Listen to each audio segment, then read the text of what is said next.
Audio Jungle.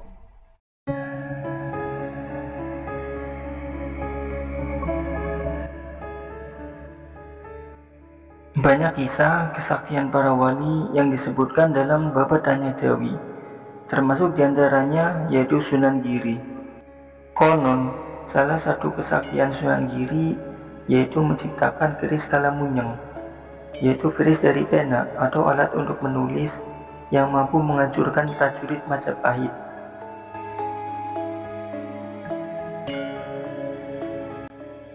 Sunan Giri mempunyai nama kecil Raden Paku atau Raden Muhammad Ainul Yakin.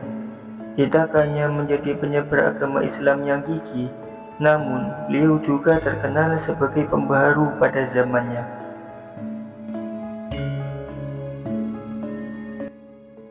Beliau mempunyai pesantren yang berada di Giri Ketapun, tepatnya di wilayah Gresik. Tidak hanya sebagai tempat untuk belajar ilmu agama, Sunan Giri juga menjadikan pesantrennya sebagai tempat pusat pengembangan masyarakat.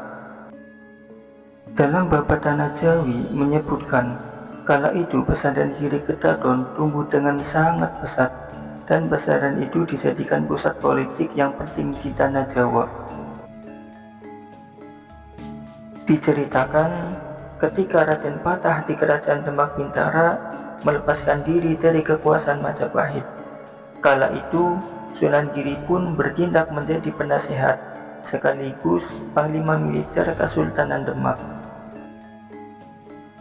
Lambat laun, Kesultanan Demak pun tak lepas dari pengaruh Sunan Giri, yang mana beliau diakui sebagai pemimpin tertinggi di bidang agama di Tanah Jawa. Akibat pengaruh Sunan Giri yang semakin meluas, hal itu tentu saja membuat marah Prabu Brawijaya.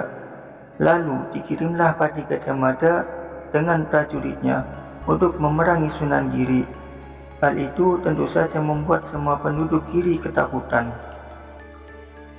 Dikisahkan, ketika itu Sunan Giri sedang menulis. Karena terkejut mendengar musuh berdatangan dan merusak bangunan pesantrennya, pena atau kalam yang saat itu digunakan untuk menulis terlepas dari tangan beliau dan terlontar ke tanah. Kemudian Sunan Giri berdoa kepada Sang Pencipta, dan anehnya pena atau kalam yang terlempar tadi mendadak berubah menjadi sebuah keris. Tidak disangka, keris yang terbuat dari kalam tadi mengamuk dengan sendirinya.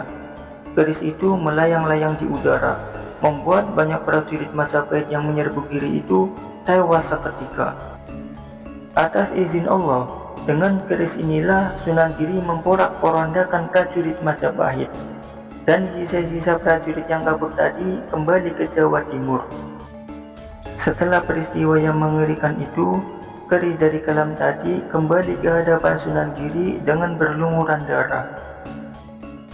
Sunan Giri pun lantas berdoa kepada Yang Maha Kuasa dan mengatakan kepada rakyatnya bahwa keris yang ampuh itu dinamakan keris Kalamunyeng.